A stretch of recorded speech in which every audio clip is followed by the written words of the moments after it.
let me introduce Jared to you so we can get started. He's our Vice President of Products and Delivery. He has over 19 years of experience in the information security industry. Jared's unique career combines working in IT security teams and consulting with designing and shipping security software in startups and at Microsoft. Jared previously founded Third Defense, which was acquired by Caliber Security Partners last year. He has previous experience working with Washington Mutual, sorry, I'm tongue-tied this morning, and managing the security architecture, business security officers, and risk management teams there. Jared, feel free to add anything else that I missed in your experience. Otherwise, take it away. Great, thank you, Melissa. And on one note, I won't be able to see the chat window, Melissa, so please feel free to interrupt me if questions pop up. Absolutely. And on another note, a lot of the visuals that we'll be showing today were produced with a risk analysis tool that we developed, but it's important to note, before we invested in that tool, I built everything in very overproduced spreadsheets and PowerPoints, or you can customize your GRC platform. There's many ways to produce them. We're just going to show you one example. And with that, let's jump in. So just to set the stage, I wanted to say, why do we collect all this evidence and organize it in pretty pictures to tell stories? And I like this slide because it helps frame the conversation of how do we best help the business decide what is the right amount of security for them. They want to run fast and loose and be just enough to comply with regulations, or should we mature our services enough so we can defend ourselves and we're not negligent in case of a lawsuit? Or are we going to engage with the business and help them make decisions as they develop their strategies? So in order to help do that, these are the top stories that I wanted to go through, and a lot of the visuals associated with them. We're really going to focus on kind of that last yard and the getting into the end zone. There's a lot of work that goes before that. And in a short amount of time today, we're going to focus on these stories, talking about the progress that we've done over last year, the current risks in our organization, where we think we should invest to manage those to an acceptable level, and what are we going to get from that investment, and then how are we going to measure performance over time and determine if we need more or less security as the year goes on. And these visuals are geared toward more of a risk prioritization and spend prioritization conversation. Some of them are used in board of director level conversations, but we're geared more for the IT spend decision makers in this scenario. And feel free to ask questions. A lot of the processes are the same for lower level technical decisions, or bubbling up these stories for board of director decisions as well. So before I get into the pictures, I'm kind of a process nut. I have to focus on this, that before we get into that end zone, there is a lot of work, and these really are the keys to success, of having a defined process. And I promise I only just had one slide on this, and we'll get to the good stuff. What is the process and how we collected all this evidence? Who is accountable for each area in that decision? Who's accountable for making the likelihood estimate? Who for the impact side? Have we engaged the right business owners for the treatment decisions? Are the roles clear? Do we have a RACI across our risk prioritization, our metrics program? And most important, do we have evidence, real data that enables these decisions? So I put in our favorite pyramid of evidence here, just to emphasize that while pictures help us tell stories, data helps make decisions. And real data wrapped in an anecdote that people can relate to. I mean, my bar for success was always not that if I could get my executive to understand, but could that executive replay the message to their boss or peers or stakeholders? That's really what I'm after. So our first story, we have our first heat map, and this is a story we use to say that we rarely start fresh. So what have we done over the last year?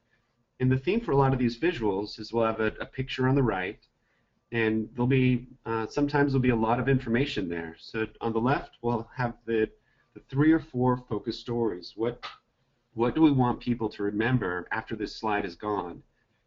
So in this case, the visual can help communicate that.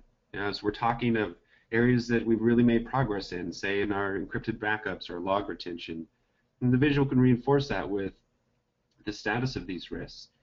Those that have been mitigated to an acceptable level, and areas that we're still working on. There's also a good opportunity to say areas that the businesses have decided that it wasn't worth spending more in. So these are the types of risks we've accepted. Excuse me. And feel free to jump in with any questions. We have kind of a short time today, so I'm going to continue to progress. And the next story then is what's currently on our radar. Over the last year, there's going to be a lot of news events and perhaps incidents. IT strategy has evolved. And given that environment, what are the new active risks that we're evaluating that need treatment decisions? So here we note those in red. The types of areas that we're working on, work efforts that we're continuing to do.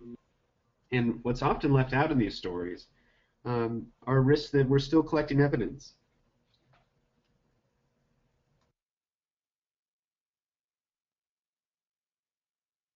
Excuse me, I had to go on mute there for a second. On the collecting evidence side, areas where we don't have the confidence yet to really enable the business decision, and perhaps we'll spend some money or dedicate some resources to really understand what are the potential impacts and likelihoods there. And another important point, with all this information on these heat maps, I always expect, and I was usually rewarded with some critical questions from folks in the audience. They might really want to drill down. So while I'll have my 3 or 4 stories over on the left, it's very important to be prepared for everything that's in that visual that you really understand. So, I mentioned that process before. For every one of the items in our visuals, especially when we're talking about risks, we're going to have the details sitting next to the side. So what I call the elevator pitch for each risk, and really following that Verizon Veris approach. For each one, I should be able to describe who could do what, to what, and why do we care. Who being the type of threat actor.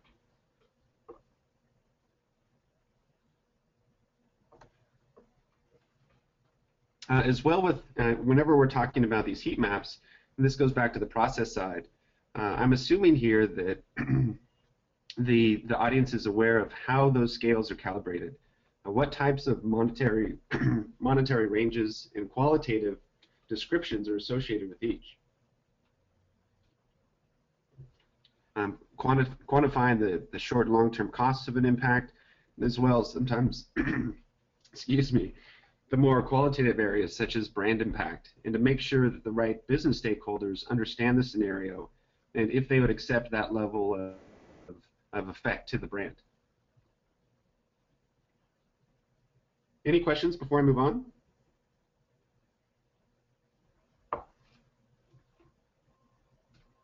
We don't have any questions yet. All right. I also wanted to show an alternative view. These communications and visuals really need to be aligned with the culture of your business. Some folks like the simplicity of the heat map to tell their stories, or other organizations really need to just focus on the quantification. So here what we've done is just replaced the color bands and the impact scale with our estimates for impact for each of these risk areas. And I like the error bar approach to show what are the best and worst cases and what we believe is the expected impact if these risks were to be realized. Now in this visual, we still leave the likelihood on a ranked scale. What we normally do is equate that to an annualized frequency. Obviously, you can take this a step further and communicate, say, in cumulative distributions. And if that's the type of corporate culture, by all means, you should do that. the story really doesn't change, the anecdotes don't, and the real evidence that are backing each one of these risks are going to be the same, whether you use a heat map, error bars, or a distribution to communicate these risks. Any questions on that? There's a lot of context behind those three ways to communicate. No questions. You're explaining everything perfectly.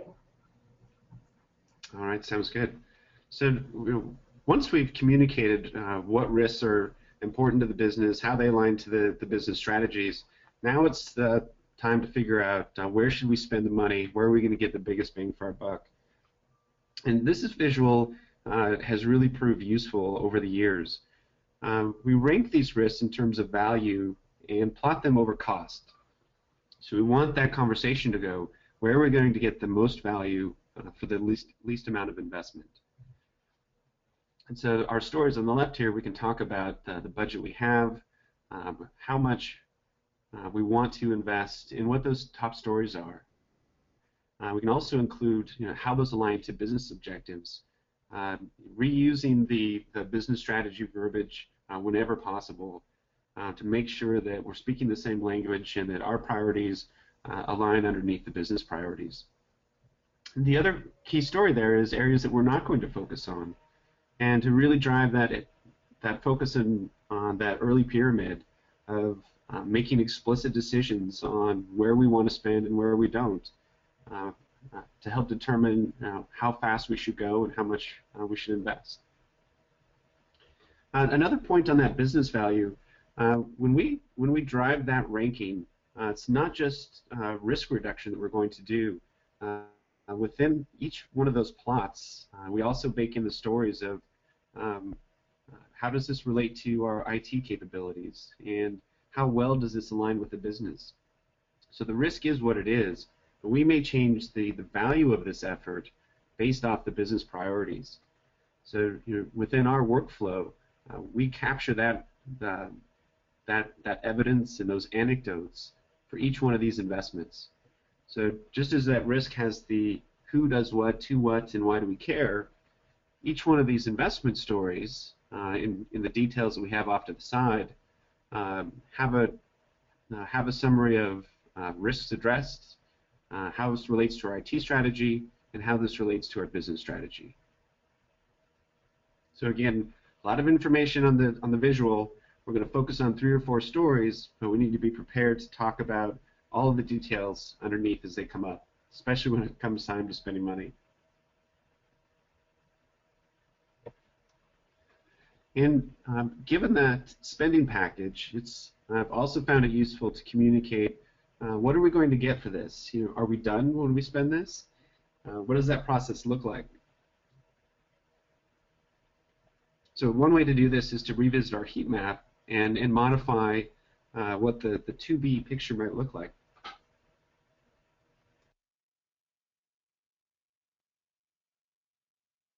Excuse me, went on mute again. For example, say in the e-commerce breach, we're going to say invest in our secure development lifecycle. We don't think we're going to be done within this next period. We might be partially there. So we're going to have that conversation again in the future. However, for the investments around addressing risks with our incident recovery, we think that we're going to reach a maturity level after this spending package that we won't have to further invest to improve the process. It'll be a business as usual process.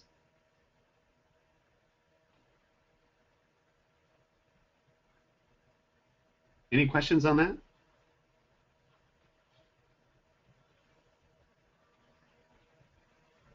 I do have one question.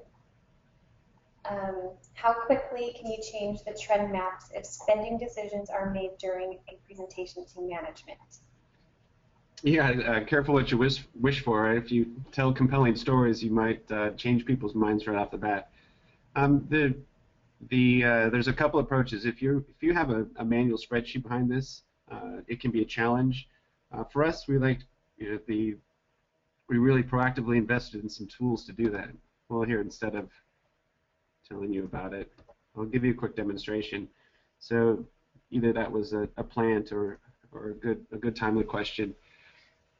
So this is our risk communicator application that we use to organize all the evidence across these risks and define what the investments are to create these visuals.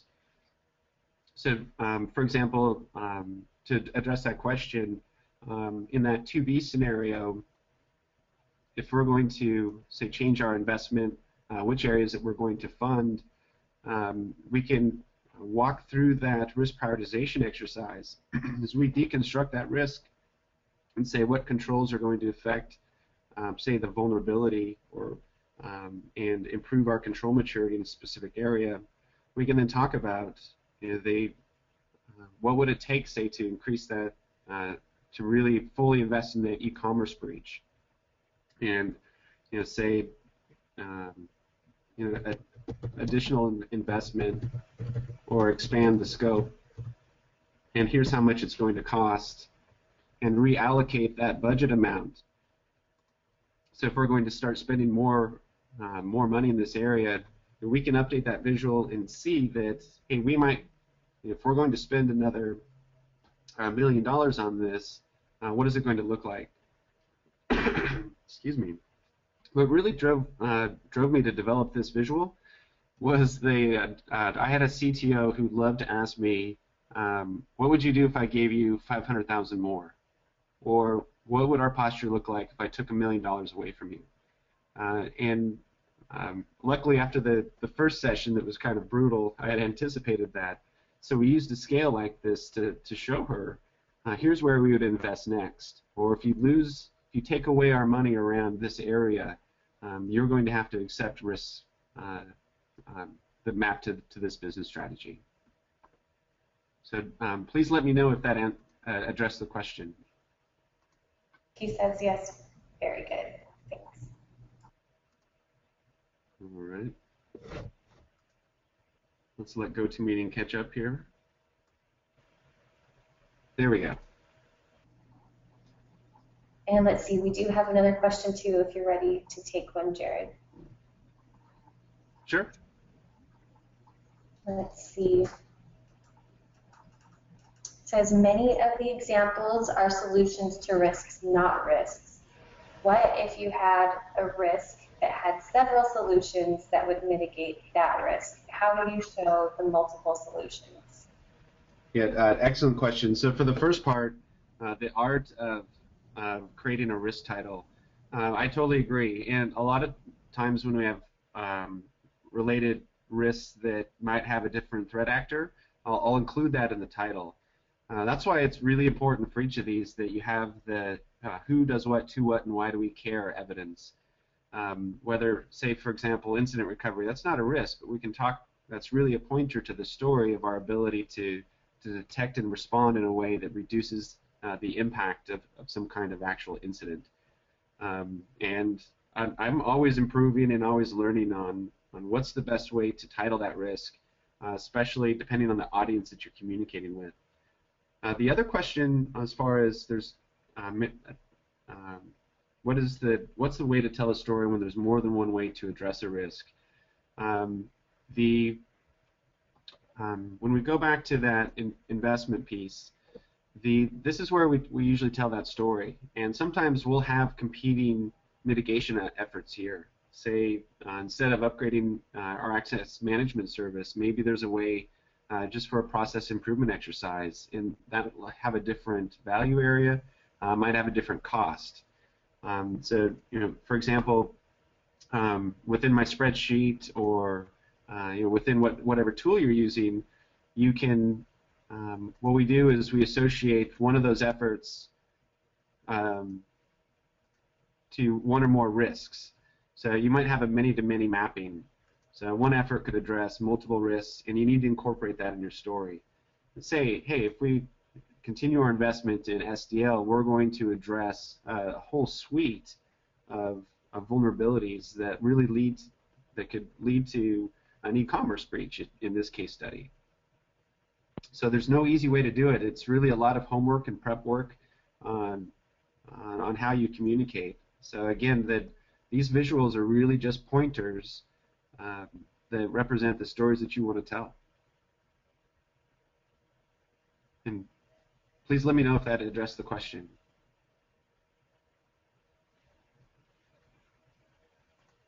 He says good, thanks. Okay, excellent. And with the time left, I wanted to show a couple other visuals that I've used, and some of these at the board of director level. Let's see, we'll zoom in. And the underlying evidence and data is really the same, just different ways to communicate. So here we just have stack plots of our risks that are focused on the categories of impact that align to business drivers. So we can group these and say, from our compliance standpoint, that's what's driving the access certification. Or for our employee productivity, you can quantify that downtime of trying to clean up and spell correctly, I see, in my title. Or for our e-commerce investments, it's critical to a revenue strategy. So just to make sure that mapping is clear. Another way, if people aren't tired of the heat map, is to change the categories of risk with those business drivers. So within each of these drivers, instead of that stack plot, we can use to tell what risks are associated with our availability or growing revenue or protecting our brand. What are the primary benefits of each, that the investments that we're going to do and the risks that threaten each business driver. And that moves us in, so say we get through the meeting and we get our budget approved. What I also like to communicate is what is our control performance. And we'll do that through communicating from a metric standpoint, how's our actual performance compared to our expected progress or the targets that we've set. And those targets can improve over time. And sometimes there's a lot of technical jargon underneath these metrics. So we'd like to use this visual here that just shows how are we performing against our target. Are we above or below that expectation? So we don't need to know what the unit of measure is or the technologies behind. We can just see was IT or the product groups performing above or below what we'd set. And we can use those trends to really focus on a story. So on the left, we just use the red, yellow, green colors to call out. So in this case study, on the application side, they were they were bringing the roll up down. The visual on the right is a rolled up summary, and on the left we can see what constitutes those numbers. So if there's an area that really needs a focused story that's going to grab attention, we can drill down on it. The other benefit of this is it really conveys confidence from an oversight. So if you're talking with an audit committee or a board of directors, they could really understand that, wow, that these guys understand the pulse of our operations. They're not flying in the dark. So when we do see something that's an area is performing below expectations, we can drill in there and understand what's the story behind it. So in the case study that we had, we needed to drill down in application security.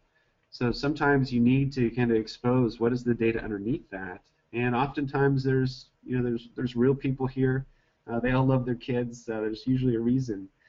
So in the case study that we had, there were kind of long-term chronic areas in the specific product team. So there was work efforts to improve them. And through that effort, we started raising the expectation based off what type of performance that team wanted to contribute to the business. So in this case, raising the bar of how many vulnerabilities that were identified in production. So in this case, if you can see my mouse, well, there was improvement in the amount of vulnerabilities. We'd raised the bar. So they were, from a governance perspective, they were still performing below expectations. And that visual really drives action.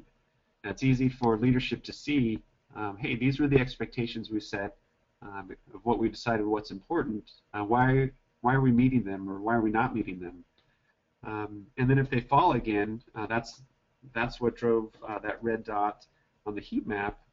Then we can map that actual performance and that target expectation all the way back to the risks that are important to us in our spending decisions. So there's a really great feedback loop on understanding how teams are performing and how that contributes into where we're going to spend our money. And similar to the risk prioritization, this really is kind of the touchdown. There's a lot of work that goes into identifying what should we measure that's important to the business, what's the workflow to collect that data, who's accountable for setting those targets. Is it the security team, is it the product team?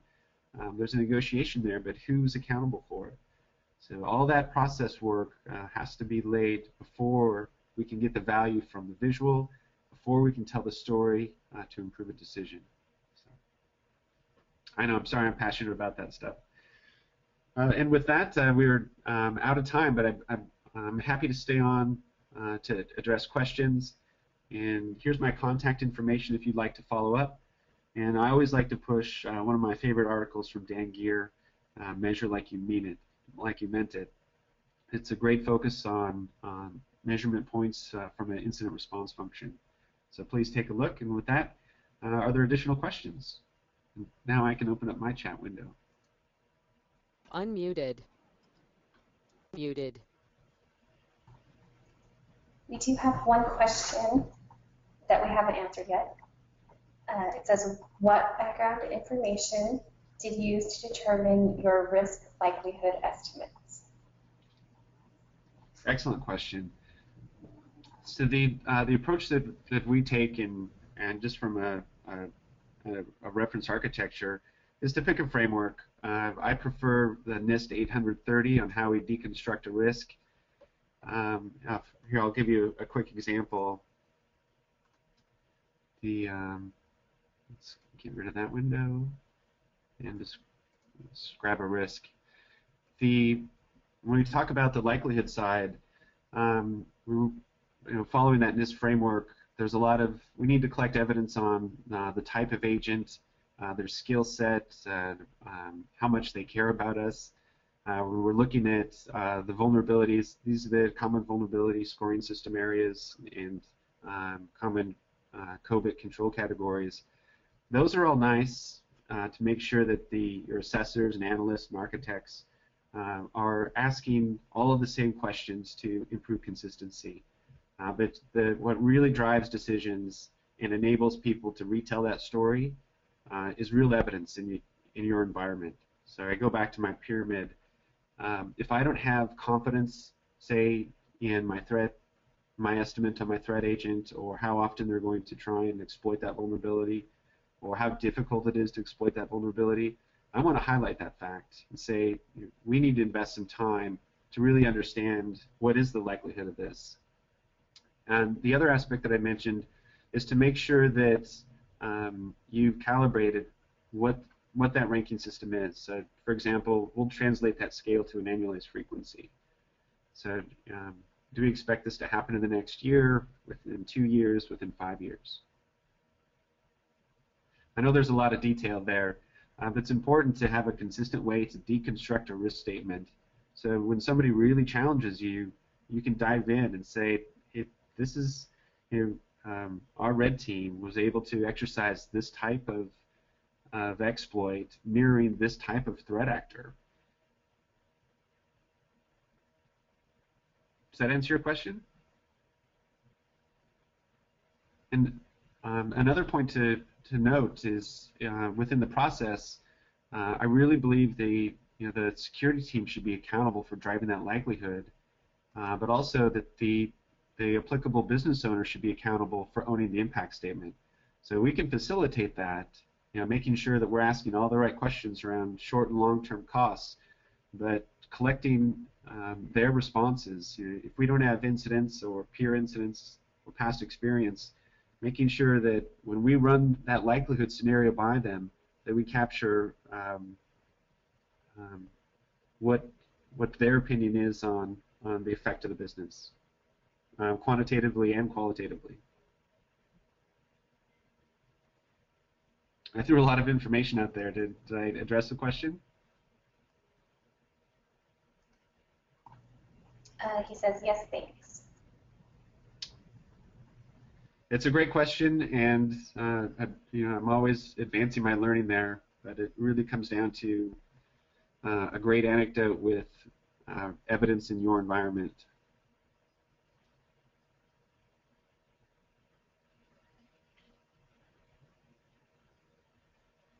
And another point, that I pulled up in our risk communicator app.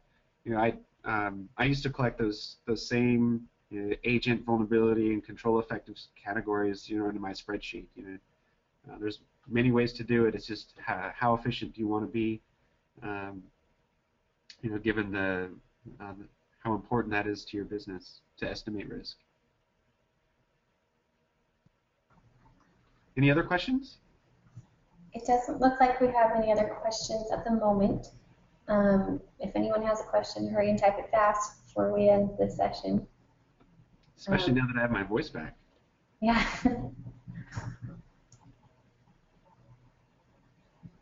All right, well, feel free to follow up with me offline. There's my contact information, and thanks for attending.